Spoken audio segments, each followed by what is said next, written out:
Well, good morning, everybody. Is this weather perfect for Wild Goose right this minute? Isn't this the best? It's the best. It's good to see you. Good to see you.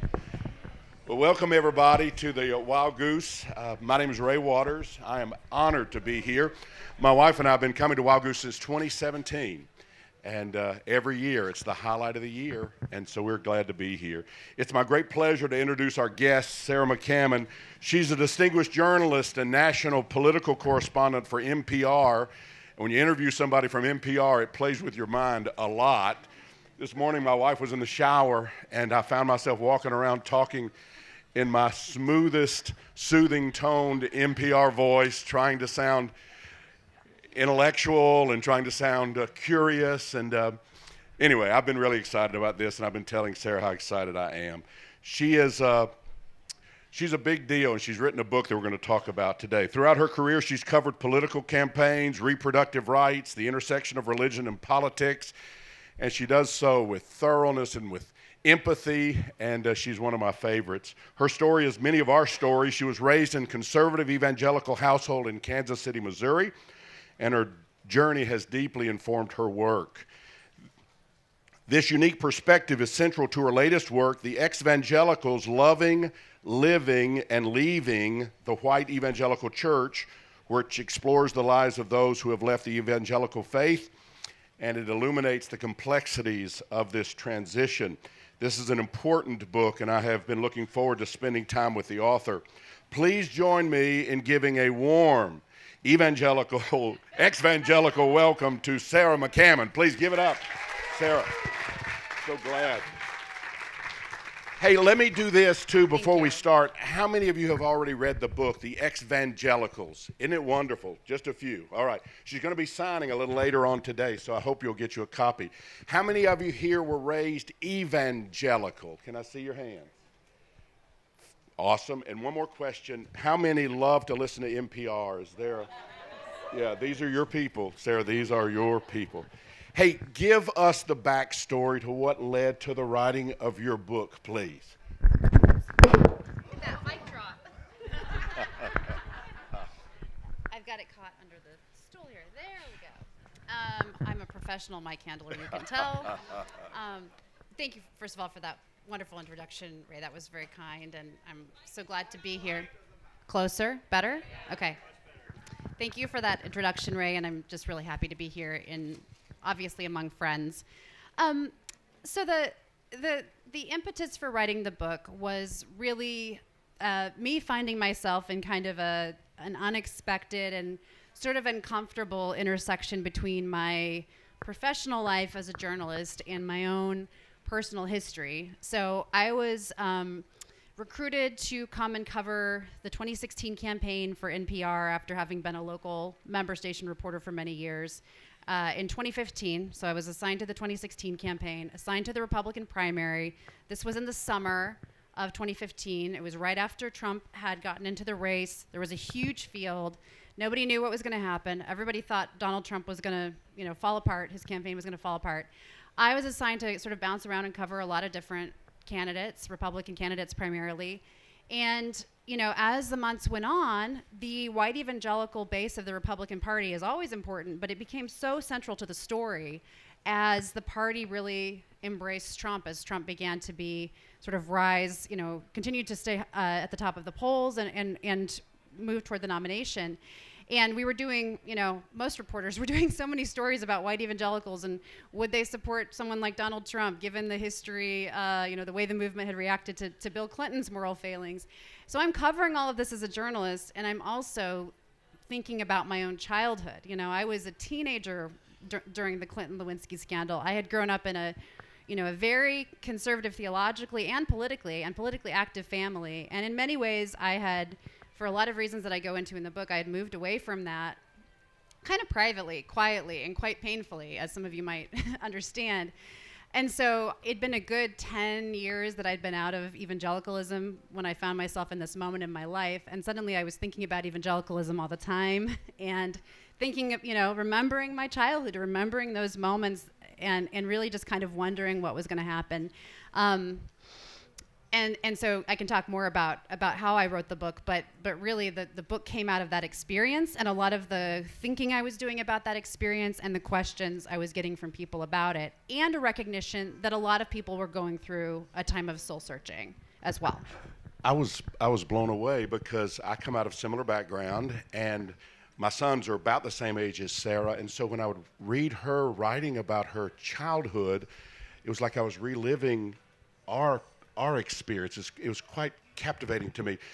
I loved how you were able to post some of the things that you had written as a child. And I love getting a glimpse at your innocent evangelical heart. Can you talk about just some of that? Would that be all right? Yeah, so, as I was covering the 2016 campaign, I first came across this word, ex-evangelical. It's in conversation with someone we were interviewing for a story about the evangelical response, especially of women, to the Access Hollywood video. And somebody used this term, and it really stuck in my head for years because it was kind of like, wow, this is a word that describes what I've been through, and very succinctly. It was coined by Blake Chastain, who's a podcaster. Some of you may listen to his work, and he has a book coming out soon too that I look forward to reading. But I started sort of paying attention to some of these conversations that were happening on social media, largely around the idea of being an ex-evangelical, and so much of it reminded me of my own journey and my own experiences, the same kinds of issues around, whether it was inclusivism or science or politics or LGBTQ people, or a variety of other issues that I had wrestled with. And so when I wrote the book, I decided to go back and just kind of look at, I wanted to revisit those experiences with adult eyes. And I did that by pulling together some of my old journals, some of my old school papers that I'd written in Christian school, wrestling with issues of, theology and other things. And also some old textbooks and also just evangelical literature from the time to kind of paint a picture of the world as we knew it, as I knew it, and probably your children too. Yeah, I loved it, and I saw this innocent child that was saying the words that I had said as a pastor. I could just see it in her voice as she's writing about it, and it was beautiful, but then I also saw she was unbendable. I mean, there was no question. You knew what you knew, and it was black and white, and it just took me back to a day, and I thought, wow, that's the story. Now, you had some interesting experience because even though you guys were so evangelical, you had a gay grandfather, and that dynamic was interesting. So just talk about, for those who haven't read the book yet, this was quite good, I thought. Well, I think, what you just mentioned, the words, hearing the pastor's words through my voice. So much of my childhood, we were always taught to be able to give an answer, to have the right answers, to respond to doubters and skeptics. We had the truth. We knew it for sure. There was not much gray area, and we had to be sure of it and hang on to it, and then, basically get everybody else to be on board with that. So what you see in some of my writing as a young person is my wrestling with, trying to give the answers that I was taught to give and really wanting to embrace them because the stakes seemed to be so high. But the person in my life who presented sort of the biggest challenge to that, the biggest foil to what I was being told, was my grandfather, who, he was of the World War II generation. He was a neurosurgeon. He was a patron of the arts. He was really a remarkable human being, one of the most remarkable people I knew. I grew up in the same city where he lived, but there was a lot of distance between us. We didn't see each other a lot. And what I knew initially as a young child, very young child, was that we were praying for him to get saved. We were praying for his soul because he did not know Jesus, and that was a real problem. And as I write about in the book, as I got a little older, I came to discover that it had kind of been hidden from me, but he'd come out as gay after my grandmother passed away quite prematurely. And that sort of added another, really important layer of tension to this relationship. I mean, we had other extended family members who did not know the Lord, as we would put it, but he was the one that we focused on the most. And I think having that person in my life that sort of stood for and symbolized difference was really crucial for me, and it forced me to think a little bit differently about really this kind of bubble I was ensconced in, in the form of Christian media. Most of what we watched and listened to, or much of it was from evangelical organizations, Christian broadcasting, Christian radio, certainly focus on the family, publications, books, magazines, all of that. And so, but this was, another voice in my universe, and sort of a symbol of the fact that there were other ways of being. And that was really hard for me to wrestle with as a young child, but the book is in many ways about how I wrestled with that as I matured, and how others do too. Talk about the time that your grandfather called, how you kind of found out that you had been kept from him. I thought that was quite telling. Yeah. I mean, when you're a kid, whatever you experience is normal for you to a large degree. You might have a sense that something might be off, but it is what it is, right? And I knew that other people had grandparents that they would go on vacation with or spend the night with, and I knew that we didn't do a lot of that stuff, but I didn't think too much about it. I just knew that, again, that we were really concerned about Grandpa, and when we would go over to his house at Christmas, or on the relatively few occasions per year that we would do that, my parents would tell us, be on your best behavior. You have to model, you have to exemplify Christ, so that, our family will be drawn, we have to be a witness. And so I felt a lot of pressure to do that. And then, there was one night when I was about 12 years old. I was home babysitting my younger siblings. My parents were out for the night, and my grandpa, and I talked about this in the book, but my grandpa called, and we had this very strange kind of abrupt phone call where he just kind of got off the phone very quickly. And then he called back a minute or two later, and I think it just all kind of, I didn't know what was going on, but I think it just all kind of came out. He said, I'm really sorry that I was so short with you just now. I'm not really allowed to spend a lot of time with you.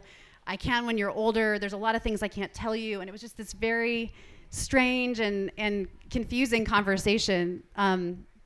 So of course I asked my parents about it when they got home, and that was kind of when they told me, your grandpa's a homosexual, as they put it.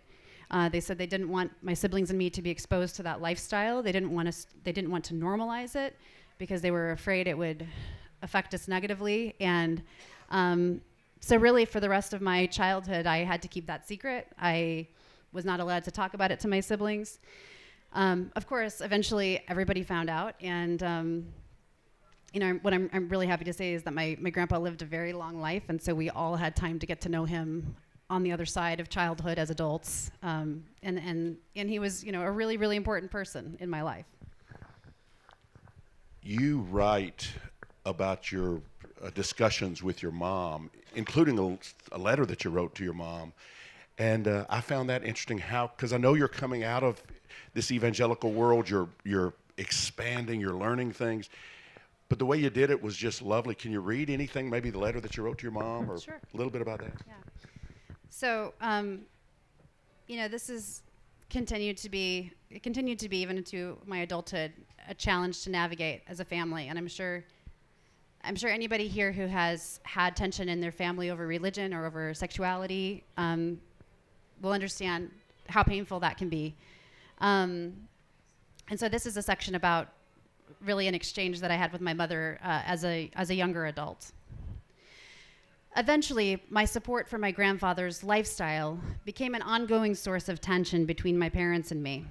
One Christmas years ago, in a tearful conversation in the family room of the home where I'd spent much of my childhood, I worked up the courage to tell them how I really felt, that I supported gay rights, that I regretted being kept away from my grandfather all those years.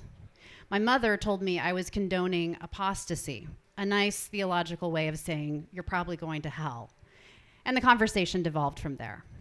Several years ago, she emailed me a Facebook post from a Christian writer celebrating the news that a lesbian coming out scene had been pulled from a Jurassic Park movie.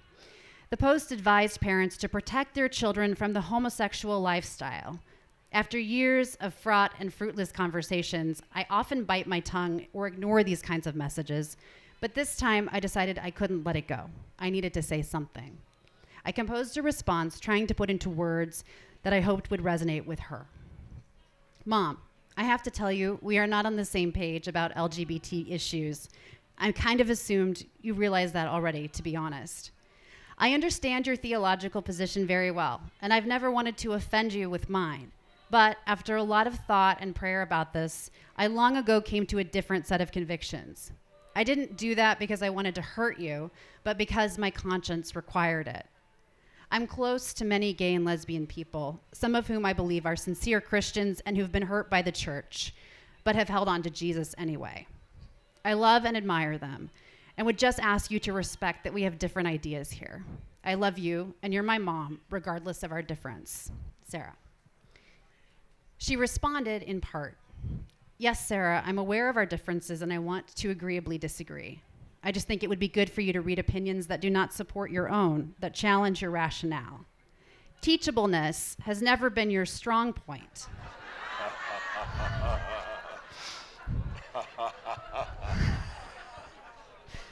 You all speak my language. And then she went on and, challenged me to read the Bible more and said that she disputed my view of this being loving. It was a long message with references to Romans 1 and other scriptures. Like millions of other evangelicals, she believes God designed the world in a particular way, that a family led by a man married to a woman is the ideal for human thriving, and that anything short of that is less than God's best for humanity and worthy of judgment. We told each other we loved each other, and she offered not to send me any more messages about the subject. So. That's amazing. I'm curious, are you in your 20s when you really things begin to unravel? Had it already started earlier than that?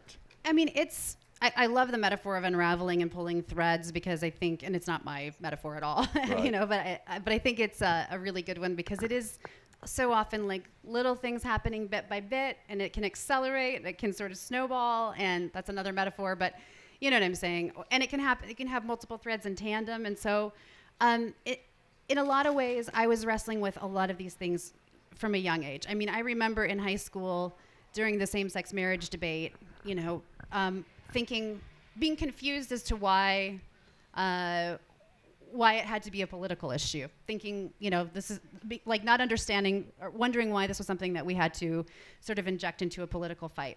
Just honestly not understanding that, but still believing, everything I was taught about morality from the church. And then also wrestling with, again, how to think about my grandpa. And I talk it in the book about various encounters I had with other people who didn't believe the way I believed, and how that sort of punctured the bubble a little bit and forced me to kind of go, okay, well, how do I think about this person? How do I think about this person? There, as I think is often true, there wasn't one moment, there wasn't one thing. There were a lot of things that didn't fully seem to add up. And even in Christian college, I went to an evangelical college, and in some ways that was very helpful because I had professors around me who were, sincere Christians, but many of them would privately tell me that they also, thought that evolution might be a thing, and things like that. So it was really, I think the thought was that I would go to this Christian college and I would be cocooned and I would come out with exactly the same ideas I had before. But in many ways, it introduced me to people who were wrestling with their Christianity and their faith in a different way than I had seen before, and that was helpful for me. I think I was fully out of evangelical churches probably by about 24. I was fascinated by, first, being a political junkie when you're a kid. I mean, you and your dad, y'all would watch all the shows. I mean, I'd never seen that. I thought that was very cool. But also that they let you go to D.C. when you're like 16, 17 to be a page at the Senate. Yeah, I mean, I couldn't date. I couldn't watch R-rated movies. But I could go to Washington, D.C. for a semester. And I think, this is me projecting onto them. I've never asked them this, so I could be wrong here. But my sense of that, my speculation is that it was about the idea that this was part of a larger vision for the kind of work that we should be doing in the world, which is being politically engaged. And so going off and doing something like that, it made sense. It fit into the sort of the larger mission. You were being groomed to be on the Heritage Foundation or something like that, probably as you got older, maybe. Quite possibly. Man. So you're there. I thought it was interesting. You ended up being you saw a little bit of history unveiling around? Yeah, there was a scene in the book where I will never forget this. It was spring of 1998. The Clinton-Lewinsky scandal news had just popped, and the Senate, Republican-controlled Senate, was talking about, there was a lot of talk about potential impeachment charges, investigations into Clinton and so forth. And one day, whoever was running the Republican cloakroom in the back handed me this giant manual for Senate rules and said, open it up to such and such a page and print it and take it to Trent Lott's office. He was the majority leader at the time.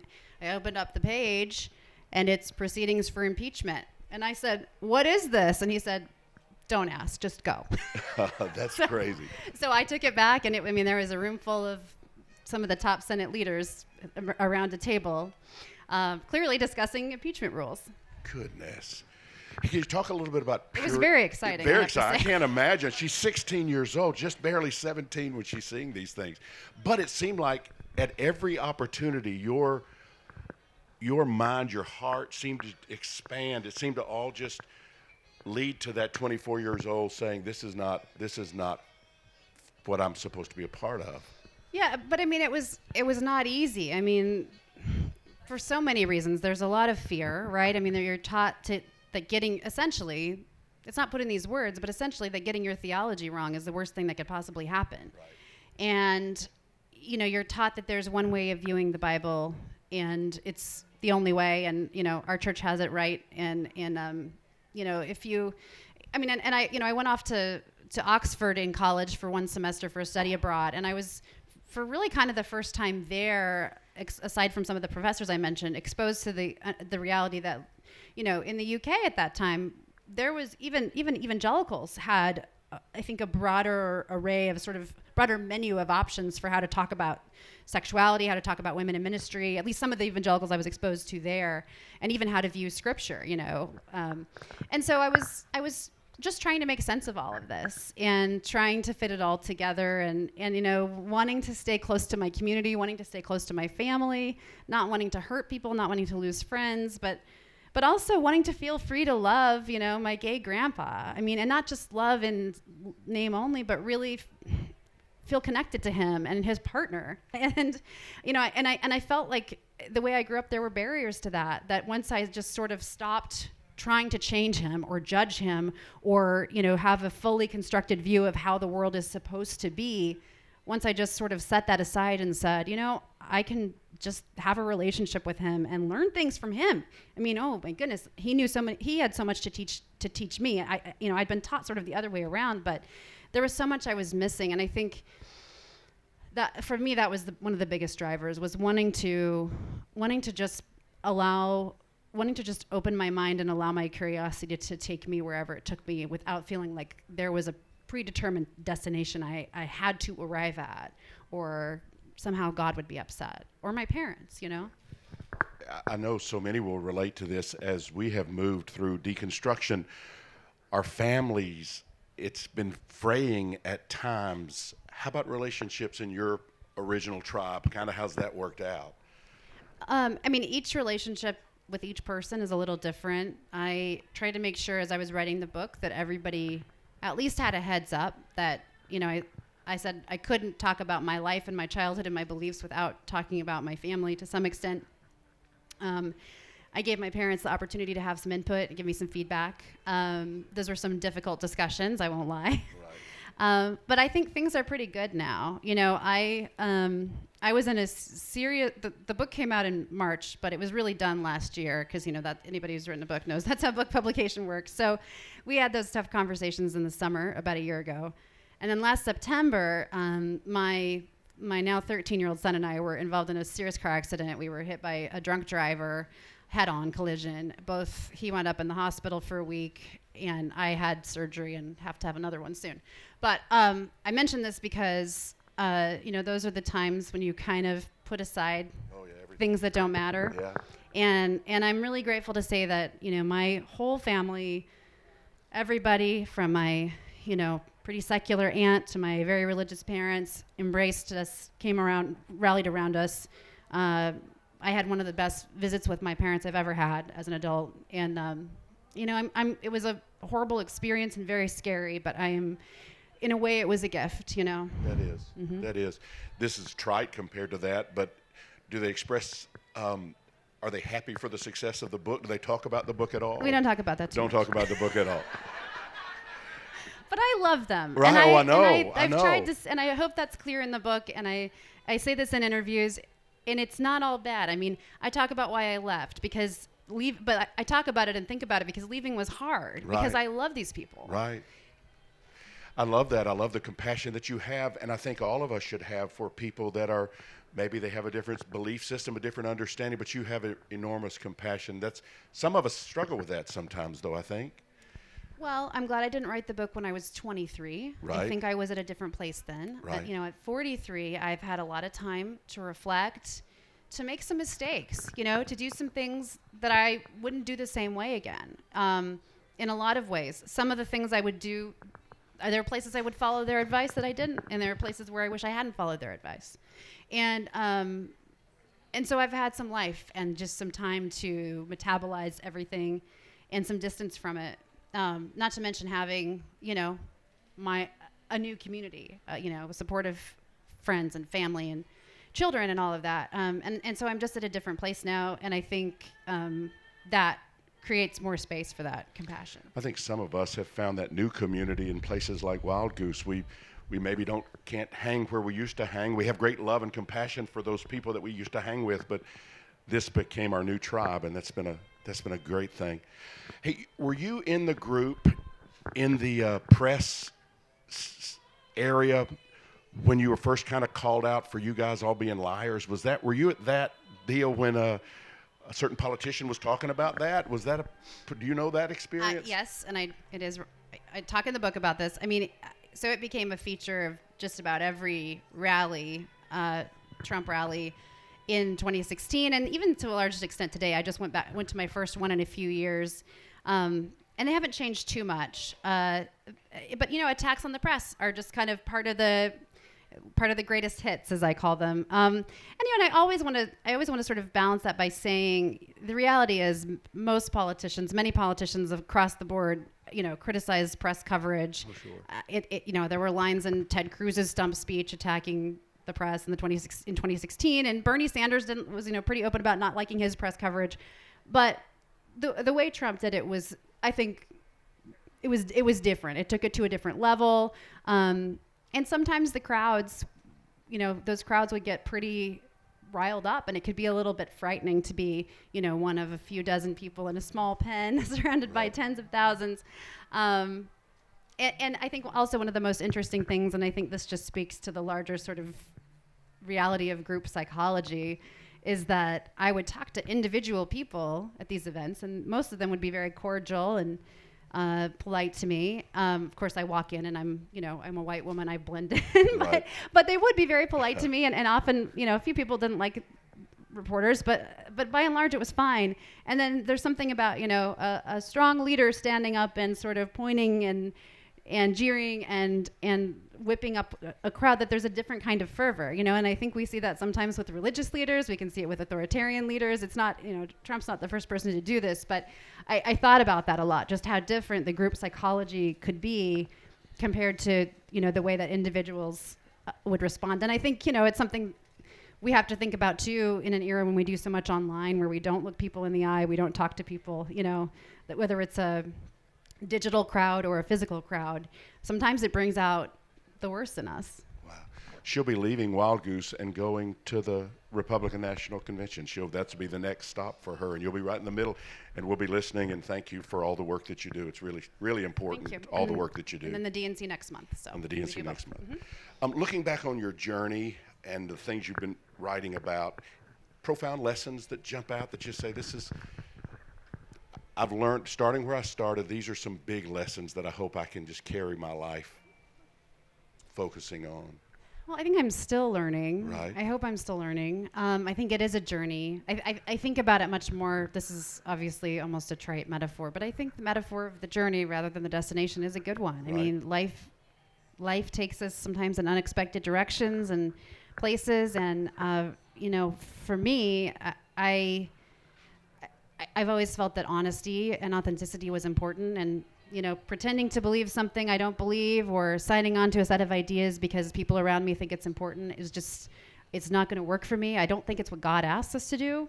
And for me, it would be nice. Sometimes it would be nice to have the sort of certainty and the clear answers to life's questions that I was promised as a child. But some of those answers came with baggage that was very hurtful to people I care about. And I think some of those answers turned out to be not nearly as clear as they were portrayed to be from where I sit. Right. And so I guess the philosophy that I take forward for the rest of the journey is just to try to continue to keep that openness and that connection to what I feel to be true. And when I'm stressed out about it, do I believe the wrong things? How do I figure it out? God, what do you want me to do? I pray. I still. This is something I don't talk about in all of my public interviews because not everybody is religious or wants to hear it. But I do take some of those questions and that religious angst to God directly and say, look, I'm here. Whatever it is that you made me for, keep me on the right path. And, sorry, what else can you do? Yeah, that's so good. That is so good. Y'all, her heart comes through her book, and then the more you talk to her, it's amazing. I want to give you a chance to ask some questions because I bet you have them. Where's the microphone? We'll run to you and let you ask a question to Sarah. Is that our coffee? It is, yes. Can I have it? Yes. Thank you. Thank you. Thank you, baby. This is my addiction right here.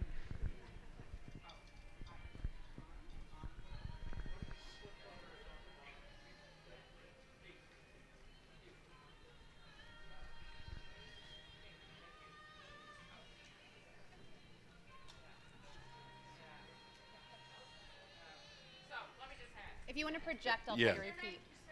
Sarah, with Sarah, an yeah. H at the end. Sarah. Yes. I feel like I'm at a press conference now here with NPR.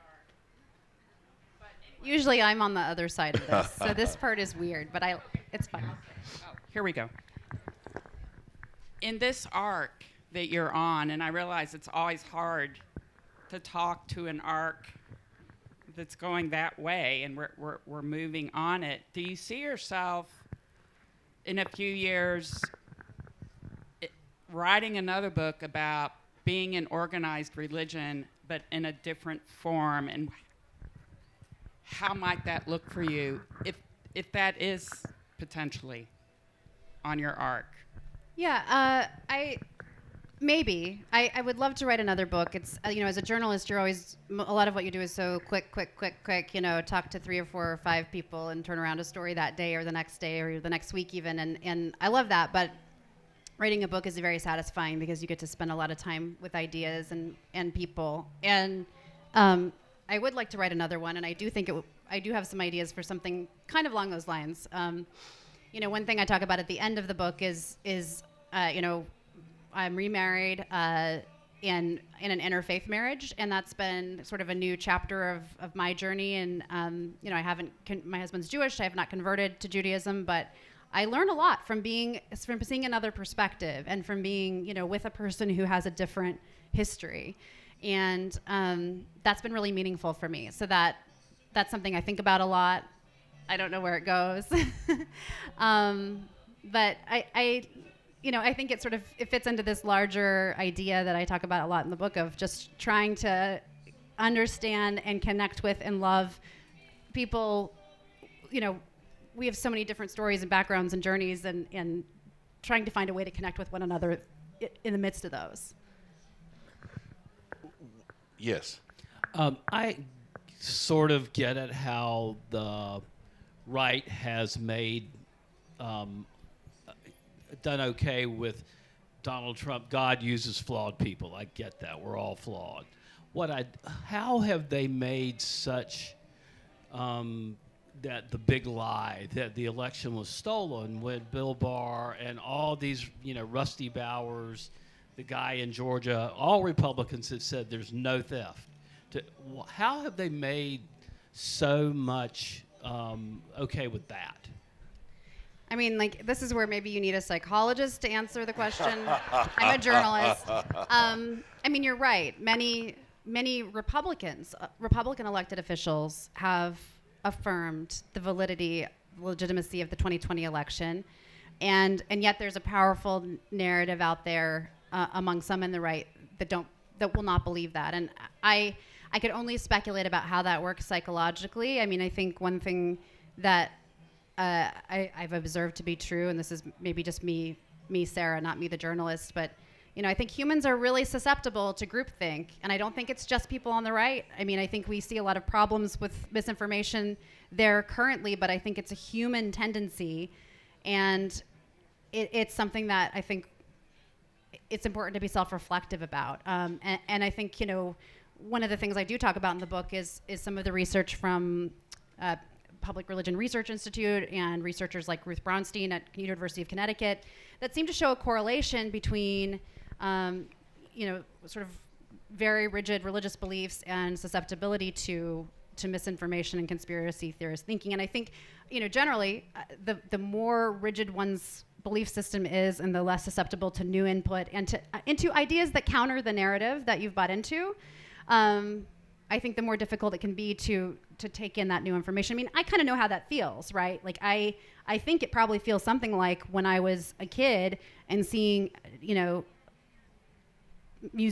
science museums that talked about dinosaur bones being millions of years old. Like that was really destabilizing because it was a piece of information that really violated what I thought was true.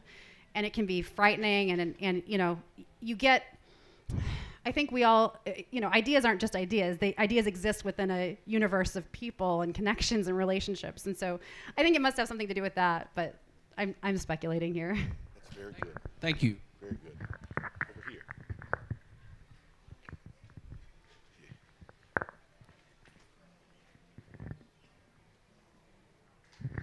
I think you saw when we were asked if we were NPR listeners, the propensity that we have for that. But I'd like to know, as a worker and creator with NPR, within that arena, NPR is always portrayed by a segment of our society as being ultra-liberal, not taking into account, etc. And you have come to that from a very deep religious experience that has changed. And I'd like to know how you function in that environment.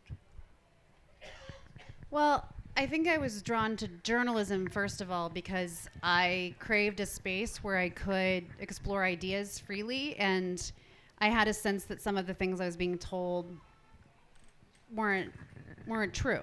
And I wanted to, I didn't want to, I was not interested, I think I was sort of groomed to be an advocate, and I really didn't want to do that. I mean, I knew about the time I was making my career decisions, I do not want to be a conservative or a liberal activist.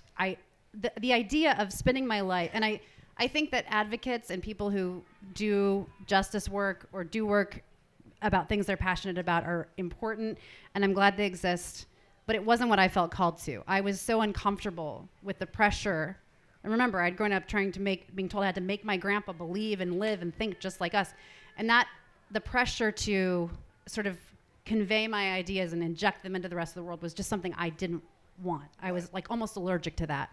So journalism felt like it was a space where really, at least ideally, and we don't always get it right, but ideally, a multiplicity of ideas was valued, and it was a place where I could, where what I thought didn't matter that much, and was actually much less important than trying to get it right and get at the facts. And I'm still really passionate about that. I mean, that's still what drives me. And I try to do good work, and I think I've been able to where I work, and I try to keep doing that. Very good. Yes, back here.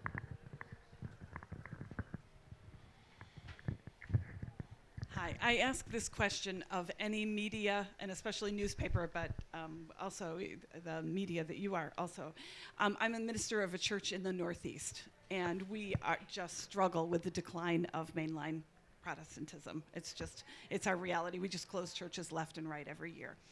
But I look around for how other people are dealing with this massive change.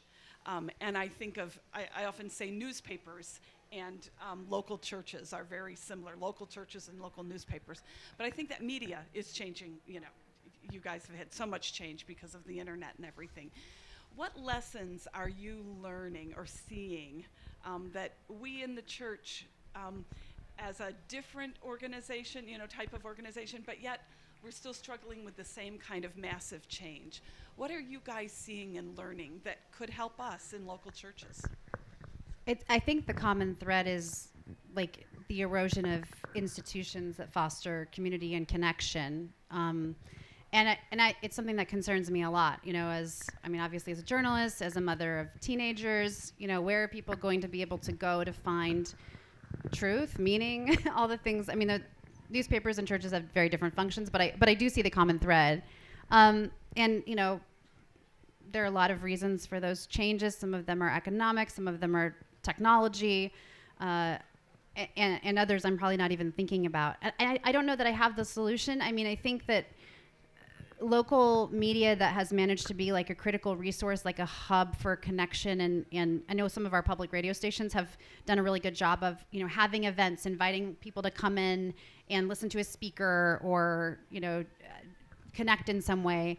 I think that can be really powerful. I know churches try to do that too. But yeah, the data is that across the board, the younger generation is just less and less religious. And it used to be mostly the main lines, but it's spread to evangelicalism too, although the data that came out right after my book came out suggested maybe there's a little stabilization. I don't know it's too soon to say. But the long-term trajectory is like church is out. It's shrinking, and all the churches are. And so is that the only place where people can find community and connection? No, but has it historically been a really important place? Absolutely. And I think, from my vantage point, the solutions are going to look a little different in each community, but I think it is about like being a place where people feel they can connect and be supported. And but people have to be willing to come out and invest the time and look each other in the eye to do that. And I think that's harder. I think it's frankly harder for younger people who've grown up online, especially since the pandemic. So it's a tough one. That's tough. Let's get a couple of more. Oh, so sorry. Oh. And then we'll end with this one right here. Thank you. So I wonder if you have some thoughts on having left the evangelical church, about avoiding othering the evangelical church or avoiding evangelicals, just jumping from one side of the right versus wrong line to the other side like we do in our political world. So thank you for that. I think that's a really important question.